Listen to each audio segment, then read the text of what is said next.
আলহামদুলিল্লাহি নাহমাদুহু ওয়া নুসাল্লি আলা রাসূলিহিল কারীম আম্মা বাদ আউযু বিল্লাহি মিনাশ শাইতানির রাজীম বিসমিল্লাহির রহমানির রহিম লাকাদ খালাকনাল ইনসানা ফি কাবাদ।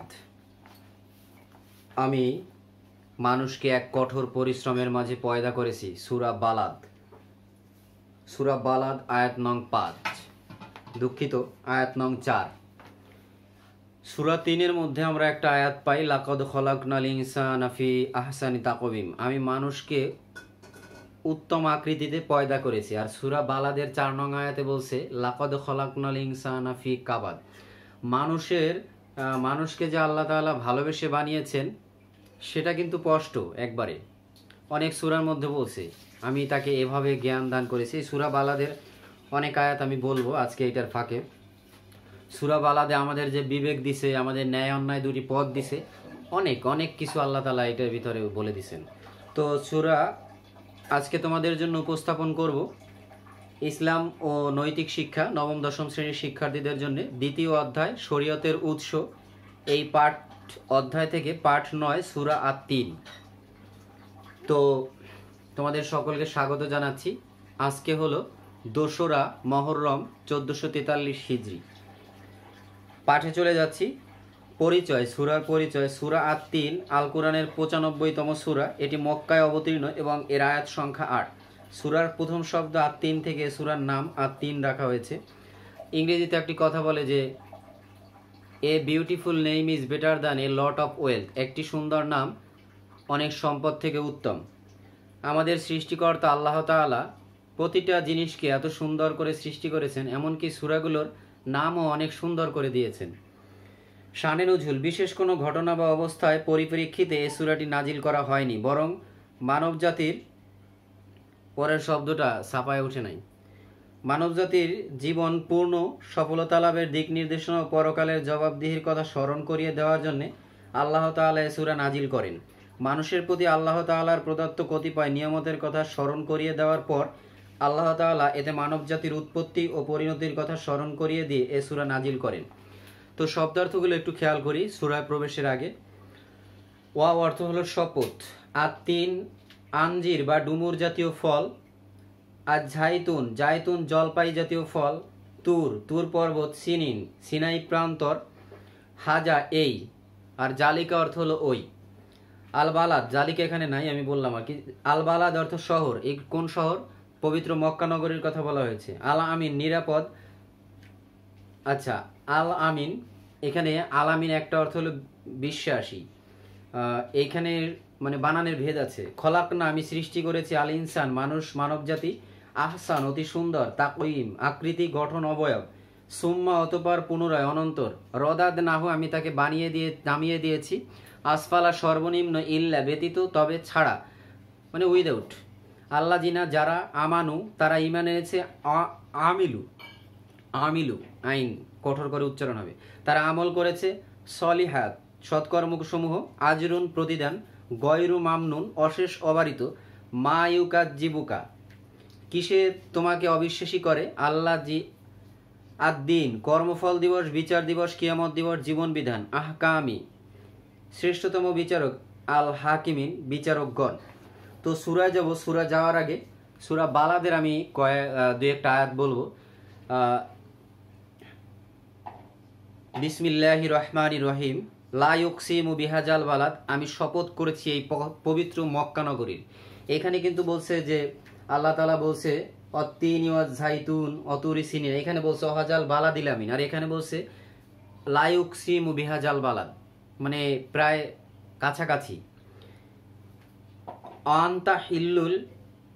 আনতাহিল্লু বিহাজাল বালাদ, এই নগরীতে তুমি দায়িত্ব মুক্ত একজন বাসিন্দা। আচ্ছা, আর একটা আয়াত বলি, লাকাদ খালাকনাল ইনসানা ফি কাবাদ, আমি মানুষকে এক কঠোর পরিশ্রমের মাঝে পয়দা করেছি। এরপরে যেখানে বলছে আল্লাহ তাআলা আলাম নাজআল্লাহু আইনাইনি, আমি কি ভালো মন্দ দেখার জন্য তাকে দুটো চোখ দেইনি, এটা হলো সূরা বালাদের 8 নম্বর আয়াত। তারপরে বলছে কি অলিসানাও অশাফাতাইনি, আমি কি তাকে একটি জিহ্বা ও দুটো ঠোঁট দেইনি। এটা কি কল্পনা করা যায়? যে কল্পনা করতে না পারলেও বিশ্বাস করতে হবে যে আল্লাহ তাআলা কত সুন্দর করে বলে দিচ্ছেন। বিবেকের কথা বলছে। আরো বলছে কি অহাদাইনাহু নাজদাইনি, আমি কি তাকে ন্যায় অন্যায় দুটো পথ বলে দেইনি। এভাবে আল্লাহ তাআলা অনেক সুন্দর করে এখানে বলছেন, সব সূরাতেই বলছেন, কিন্তু এখানেও মানে স্পষ্ট করে ইন্ডিকেট করে দেখিয়ে দিয়েছেন সোজাসুজি। বিসমিল্লাহির রহমানির রহিম।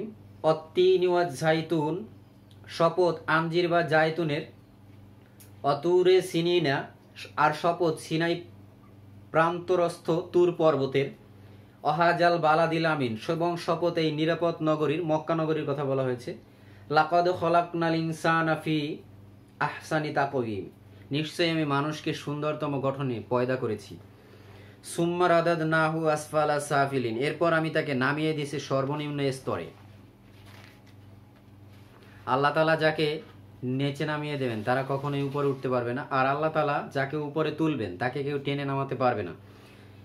ইল্লাল্লাযীনা আমানু ওয়া আমিলুস সলিহাতি, কিন্তু তারা ব্যতীত যারা ঈমান এনেছে ও সৎকর্ম করেছে তাদের জন্য রয়েছে অশেষ পুরস্কার, তাদের জন্য তো রয়েছে অশেষ পুরস্কার। ইল্লাল্লাযীনা আমানু ওয়া আমিলুস সলিহাতি ফালাহুম আজরুন গায়রু মামনুন, তাদের জন্য তো রয়েছে অশেষ পুরস্কার। ফামায়ুকাজ্জিবুকা বাদু বিদ্দিন, কাবাদু হবে, ফামায়ুকাজ্জিবু কাবাদু বিদ্দিন, সুতরাং হে মানুষ, কিসে তোমাকে বিচার দিবস সম্বন্ধে অবিশ্বাসী করে। আলাইসাল্লাহু বিআহকামিল হাকিমিন, আলাইসাল্লাহু বিআহকামিল হাকিমিন, আল্লাহ কি বিচারকগণের মধ্যে শ্রেষ্ঠতম বিচারক নন? ব্যাখ্যা। সূরা ৩-এর প্রথম ৩ আয়াতে আল্লাহ তাআলা ৪টি বস্তুর শপথ করেছেন, তন্মধ্যে প্রথম দুটি হলো আঞ্জির বা ডুমুর জাতীয় ফল ও জায়তুন। আঞ্জির হলো একটি উপাদেয় ফল, যা জায়তুনের ফল অত্যন্ত বরকতময় ও এর তৈল খুবই উপকারী। এ দুটি বৃক্ষ সিরিয়া ও ফিলিস্তিন অঞ্চলে বেশি উৎপন্ন হয়, আর সিরিয়া ও ফিলিস্তিনে অগণিত নবী রাসূলগণ আগমন করেছিলেন। দ্বিতীয় আয়াতে আল্লাহ তাআলা তুর পর্বতের শপথ করেছেন, এ পর্বত অত্যন্ত বরকতময় স্থান। এ পর্বতে হযরত মুসা আলাইহিস সালাম মহান আল্লাহ তাআলার সঙ্গে কথোপকথন করেন, আর সেখানেই তাওরাত কিতাব নাজিল হয়। তৃতীয় আয়াতে নিরাপদ নগরীর শপথ করা হয়েছে, আর এটা হলো মক্কা নগরী। এ নগরীতে মহানবী সাল্লাল্লাহু আলাইহি ওয়াসাল্লাম জন্মগ্রহণ করেন। এতে পবিত্র বাইতুল্লাহ বা কাবা শরীফ অবস্থিত, সেখানে রক্তপাত মারামারি নিষিদ্ধ। দাজ্জাল সব জায়গা প্রবেশ করতে পারবে পৃথিবীর, তার সেই ক্ষমতা আছে, কিন্তু মক্কা নগরীতে হেরেম শরীফ যেটা প্রবেশ করতে পারবেন না। মক্কায় ফেরেশতারা তাকে বাধা দেবেন, ওখানে প্রবেশ করতে পারবেন না। এ সূরার প্রথম ৩টি আয়াতে বিভিন্ন গুরুত্বপূর্ণ বিষয়ের শপথ করে আল্লাহ তাআলা মানুষের আকৃতি ও প্রকৃতি সম্পর্কে বর্ণনা করেছেন। আল্লাহ তাআলা মানুষকে অত্যন্ত সুন্দর সৃষ্টি হিসেবে ঘোষণা করেছেন। সৃষ্টি জগতের মধ্যে মানুষের আকৃতি সবচেয়ে সুন্দর। তবে মানুষ যদি ভালো কাজ না করে অসৎ কাজে লিপ্ত হয়, তাহলে আল্লাহ তাআলা দুনিয়া ও আখিরাতে তাকে লাঞ্ছিত অপমানিত করেন, তাকে শাস্তি প্রদান করেন। আমরা অনেক সময় বিপদগ্রস্ত হই। কেন বিপদগ্রস্ত হই? আমরা বিপদগ্রস্ত হই মূলত আমরা যখন সৎকর্ম থেকে ফিরে আসি, তখন আমাদের বিপদ আসে। এই যে মহামারী, এ তো আমরা সৎকর্ম থেকে ফিরে আসছি, তাই আল্লাহর হুকুম পালন করি না, সেই জন্যে। এ সূরার শেষাংশে আল্লাহ তাআলা পরকাল সম্পর্কে সতর্ক করেছেন। এ সূরায় সৎকর্মশীল ও পুণ্যবানদের জন্য পরকালে জান্নাতের ঘোষণা দেওয়া হয়েছে। বলা হয়েছে, পরকালে আল্লাহ তাআলা মানুষের সকল কাজের হিসাব নেওয়ার জন্য একত্র করবেন। এদিন হবে প্রতিফল দিবস বা শেষ বিচারের দিন। আজকে যে ব্যক্তি বিচার পায়নি, কিয়ামতের দিন অবশ্যই তিনি বিচার পাবেন, এটা আল্লাহর ওয়াদা। আল্লাহ তাআলা হবেন সেদিনের একমাত্র বিচারক, তিনিই সর্বোত্তম ন্যায় বিচারক।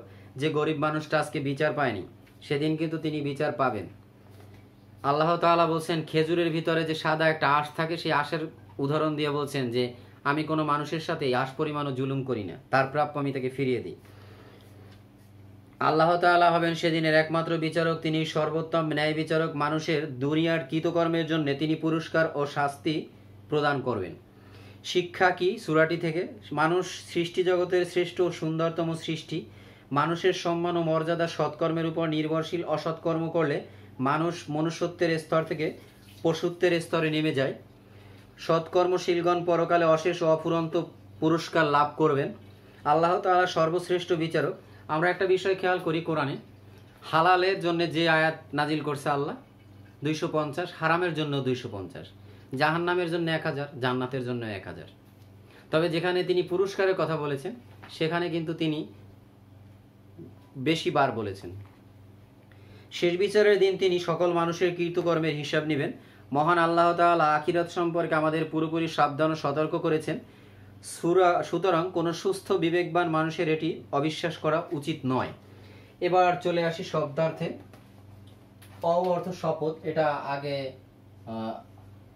অদ্দুহা সূরা দুহায় দেখাইছিলাম শপথ। আর তিন শব্দের অর্থ হলো ডুমুর জাতীয় ফল, ডুমুর জাতীয়। আমাদের দেশে যে ডুমুর হয় সেই ডুমুর না কিন্তু আবার। জাইতুন, জলপাই জাতীয় ফল, জলপাই জাতীয় ফল। এরপর আছে তুর পর্বত, এটা আরবি শব্দ, হ্রস্বউকার হওয়া উচিত কিন্তু লেখা দীর্ঘ উকার দিয়ে। সিনিন শব্দের অর্থ সিনাই প্রান্তর।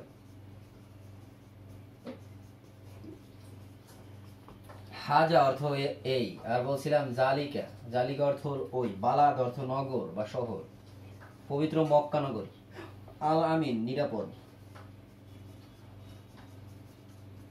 হেরেম শরীফে ওইখানে যেখানের কথা আল্লাহ তাআলা কোরআনে যে বলছে, এখানে কিছুই প্রবেশ করতে পারবে না, খারাপ জিনিস। খলাক না, আমি সৃষ্টি করেছি। কাকে বলছে? মানুষকে বলছে, আমি মানুষকে সৃষ্টি করেছি। আচ্ছা, সৃষ্টি করেছি এখানে লিখি, খলাক না। আর খলাক অর্থ সৃষ্টি, আর খলাক না, আমি সৃষ্টি করেছি। আল ইনসান অর্থ হলো মানব জাতি, মানুষ। আল ইহসান, অতি আহসান অর্থ হলো সুন্দর, অতি সুন্দর, শুধু সুন্দর না, অতি সুন্দর। তাকওয়িম অর্থ হলো আকৃতি, গঠন। আর সুম্মা অর্থ হলো অতঃপর। পুনরায় লিখলে একটু অনেক শব্দ দেওয়া আছে, পুনরায়, অতঃপর, অনন্তর। রদাদনাহু, আমি তাকে নামিয়ে দিয়েছি, আমি তাকে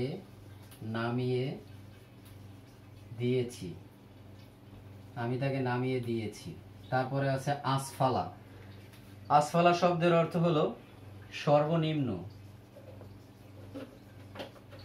সর্বনিম্ন।